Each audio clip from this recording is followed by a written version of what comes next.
ഓരോ മണ്ഡലങ്ങളുടെയും ചരിത്രത്തിലൂടെയാണ് നമ്മൾ കടന്നുപോകുന്നത്. ഓരോ മണ്ഡലങ്ങളുടെയും കണക്കുകളിൽ കൂടിയാണ് നമ്മൾ കടന്നുപോകുന്നത്. കരുത്തരായ സ്ഥാനാർത്ഥികൾ ഏറ്റുമുട്ടുന്ന മണലൂരിലേക്കാണ് ഇനി. മണ്ഡലം നിലനിർത്താൻ LDFും നഷ്ടപ്രതാപം തിരിച്ചുപിടിക്കാൻ UDFും കച്ചകെട്ടുകയാണ്. സ്ഥാനാർത്ഥികൾ ആരൊക്കെയാണ് എന്നത് നമുക്ക് നോക്കാം. ആദ്യം നമ്മുടെ മുന്നിലേക്ക് ആ ചിത്രങ്ങൾ കൂടി വരികയാണ്. ആരൊക്കെയാണ് ഇത്തവണ മണലൂരിൽ ഏറ്റുമുട്ടുന്ന സ്ഥാനാർത്ഥികൾ നോക്കൂ. രവീന്ദ്രനാഥാണ് LDFിൽ നിന്ന്. പ്രൊഫസർ C രവീന്ദ്രനാഥ്, മുൻ വിദ്യാഭ്യാസ മന്ത്രി രവീന്ദ്രനാഥാണ്. UDFിൽ നിന്ന് TN പ്രതാപൻ. നഷ്ടപ്രതാപം എന്ന ഒരു പരാമർശം നമുക്ക് ഓർമ്മയുണ്ടാവല്ലോ. NDAയിൽ നിന്ന് KK അനീഷ് കുമാർ, മുൻ തൃശൂർ ജില്ലാ പ്രസിഡന്റാണ്. NDAയുടെ ഈ 3 പേരാണ് മണലൂരിൽ ഇത്തവണ ഏറ്റുമുട്ടുന്നത്. അങ്ങോട്ടും ഇങ്ങോട്ടും വലിയ പോരാട്ടം കാഴ്ചവെക്കാൻ കഴിയുന്ന, വലിയ തോതിൽ സ്വാധീനമുള്ള, വലിയ തോതിൽ സംഘടനാശേഷിയുള്ള 3 ആളുകളാണ് ഇത്തവണ മണലൂരിൽ ഏറ്റുമുട്ടുന്നത് എന്നുള്ളതാണ്. ഒരു കാലത്ത് UDF കോട്ടയായിരുന്നു മണലൂർ. കഴിഞ്ഞ 2 തവണയും ഇടതുപക്ഷത്തോടൊപ്പം നിന്നു എന്നുള്ളതാണ് പ്രത്യേകത. TN പ്രതാപൻ നേരത്തെ തന്നെ മണ്ഡലത്തിൽ പ്രചാരണത്തിന് ഇറങ്ങിയതോടെ കരുത്തുറ്റ സ്ഥാനാർത്ഥി വേണമെന്ന ചിന്തയിലാണ് മുൻ വിദ്യാഭ്യാസ മന്ത്രി മണലൂരിൽ LDF സ്ഥാനാർത്ഥിയാകുന്നത്. സജോ ദേവസ്യ നമുക്ക് വിവരങ്ങൾ നൽകാൻ നമ്മളോടൊപ്പം ചേരുകയാണ്. സജോ, നോക്കൂ, ഈ 3 പേർ, ഏറ്റവും കരുത്തരായ 3 പേർ, വലിയ പോരാട്ടം കാഴ്ചവെക്കാൻ കഴിയുന്ന ശേഷിയുള്ള 3 പേരാണ് മണലൂരിൽ ഏറ്റുമുട്ടുന്നത്. നേരത്തെ കോൺഗ്രസിന്റെ കോട്ടയായിരുന്നു എന്ന് പറഞ്ഞു. കോൺഗ്രസിന്റെ തലമുതിർന്ന എത്രയോ നേതാക്കൾ മത്സരിച്ച് വിജയിച്ച് വർഷങ്ങളോളം കൈവശം വെച്ചിട്ടുള്ള മണ്ഡലമാണ്. ഇത്തവണത്തെ പോരാട്ടം എങ്ങനെയായിരിക്കും?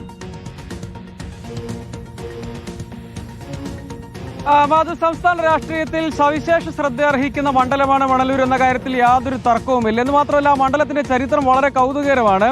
1957 ജോസഫ് മുണ്ടശ്ശേരി വിജയിച്ചതിന് ശേഷം അവിടെ നിന്നൊരു ഇടത് സ്ഥാനാർത്ഥി 2006 മാത്രമാണ് ജയിക്കുന്നത്. അങ്ങനെ ഐക്യജനാധിപത്യ മുന്നണിക്ക് UDFിന് ഒക്കെ വലിയ കരുത്ത് ആ മണ്ഡലത്തിലുണ്ട്. പക്ഷെ കഴിഞ്ഞ 2 തവണ ഇടതുമുന്നണിയാണ് ജയിച്ചത്. ഒരു ഇടവേളയ്ക്കും അങ്ങനെ 3 ടൈം യഥാർത്ഥത്തിൽ ഇടതുമുന്നണി അവിടെ ജയിച്ചു. ഒരു ഇടവേള അതിനിടയ്ക്ക് വന്നു എന്നതൊഴിച്ചാൽ അങ്ങനെ ഇടതുമുന്നണിയെ സംബന്ധിച്ച് വലിയ പ്രതീക്ഷ ആ കാര്യത്തിലുണ്ട്. പക്ഷേ UDFിനെ സംബന്ധിച്ച് ചരിത്രം അവർക്ക് പല ഘട്ടങ്ങളിലും അനുകൂലമാണ്. ഞാൻ പറഞ്ഞല്ലോ, 57 ശേഷം 2006 അവിടെ പിന്നീട് ഇടതുമുന്നണി ജയിച്ചത്. പക്ഷേ ഇത്തവണത്തെ സ്ഥാനാർത്ഥികൾ എടുത്തു പരിശോധിച്ചാൽ 3 മുന്നണികൾക്കും ഏറ്റവും കരുത്തരായ സ്ഥാനാർത്ഥികളാണെന്നതാണ് അതിന്റെ സവിശേഷത. TN പ്രതാപൻ സജീവമായി തന്നെ ആ മണ്ഡലം തിരികെ പിടിക്കാൻ രംഗത്തുണ്ട്. അപ്പോൾ പ്രൊഫസർ C രവീന്ദ്രനാഥിനെ തുറുപ്പുചീട്ട് LDF ഇറക്കുകയാണ്. ആ മണ്ഡലം നിലനിർത്തുക എന്ന വലിയ ലക്ഷ്യത്തിന്റെ ഭാഗമായാണ്. BJPയുടെ സ്ഥാനാർത്ഥിയും കരുത്തനാണ് KK അനീഷ് കുമാർ ഇറക്കുന്നത്. അവർക്ക് അതിന് മുൻപ് 36,000-ലധികം വോട്ട്, 37,000-ഓളം വോട്ട് അതിന് മുൻപ് അവർ പിടിച്ചിട്ടുണ്ട്. അങ്ങനെ വരുമ്പോൾ അവരുടെ വോട്ടും ഒരു 40,000 ടച്ച് ചെയ്യുന്ന ലെവലിലേക്കുണ്ട്. 2 ലക്ഷത്തിലധികം വോട്ടർമാരുമുണ്ട്. അങ്ങനെ വരുമ്പോൾ എന്തായാലും ഇത്രയും കരുത്തരായ സ്ഥാനാർത്ഥികൾ 3 മുന്നണികൾക്കും ഉണ്ടാകുമ്പോൾ പോരാട്ടം തീപാറും എന്ന് ഉറപ്പാണ്. യഥാർത്ഥത്തിൽ അവിടെ TN പ്രതാപൻ വന്നു, കളം പിടിക്കുന്നു, അദ്ദേഹം മത്സര രംഗത്തേക്ക് സജീവമായി വരുന്നു. അപ്പോൾ അതിന് തടയിടാൻ ശക്തനായ ഒരു സ്ഥാനാർത്ഥി എന്ന കാര്യം മുൻനിർത്തിയാണ് അവർ മുൻ വിദ്യാഭ്യാസ മന്ത്രിയെ തന്നെ ഇടതുമുന്നണി ഫീൽഡ് ചെയ്തത്. അപ്പോൾ BJPയുടെ ജില്ലാ അധ്യക്ഷൻ കൂടിയായി സജീവമായ സംഘടനാ രംഗത്തൊക്കെ സജീവമായ വ്യക്തി കൂടിയാണ് അനീഷ് കുമാർ. അദ്ദേഹത്തെ കൂടി നിയോഗിക്കുന്നു. അപ്പോൾ അവിടെ ഒരു പ്രവചനാതീത സ്വഭാവത്തിലുള്ള പോരാട്ടം ഉണ്ടാകുന്നു എന്ന കാര്യം ഉറപ്പാണ്. എല്ലാ വിഭാഗത്തിലുള്ള വോട്ടുകൾ, തീരദേശ മേഖലയിലുള്ള വോട്ടുകൾ അടക്കം അങ്ങനെ എല്ലാ സാമൂഹിക പശ്ചാത്തലത്തിൽ നിന്നുമുള്ള വോട്ടർമാരുള്ള മണ്ഡലമാണ്. സ്വാഭാവികമായും അതിന്റെ ഈ തിരഞ്ഞെടുപ്പിലെ എല്ലാ വീറും വാശിയും അതിന്റെ ഏറ്റവും നല്ല രൂപത്തിൽ പ്രകടമാകാൻ പോകുന്ന ഒരു മണ്ഡലമാണ് എന്ന സവിശേഷതയുണ്ട്. എല്ലാ മുന്നണികൾക്കും അവരുടെ സ്ഥാനാർത്ഥികളുടെ കാര്യത്തിൽ സാധാരണ സ്ഥാനാർത്ഥികളൊക്കെ പ്രഖ്യാപിക്കുമ്പോൾ, വരുമ്പോൾ,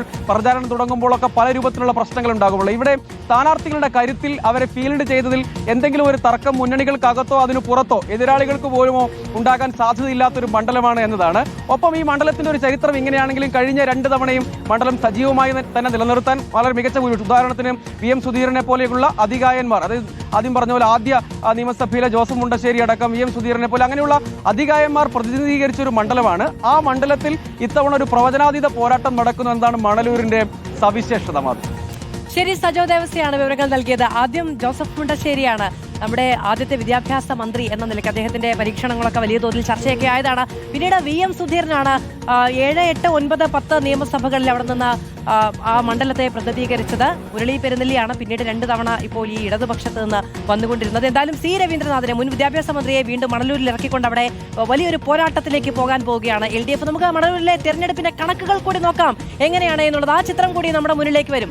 മണലൂരിൽ 2021 തെരഞ്ഞെടുപ്പിൽ എന്ത് സംഭവിച്ചു? എത്ര വോട്ടുകളാണ് ഓരോ മുന്നണിക്കും കിട്ടിയത്?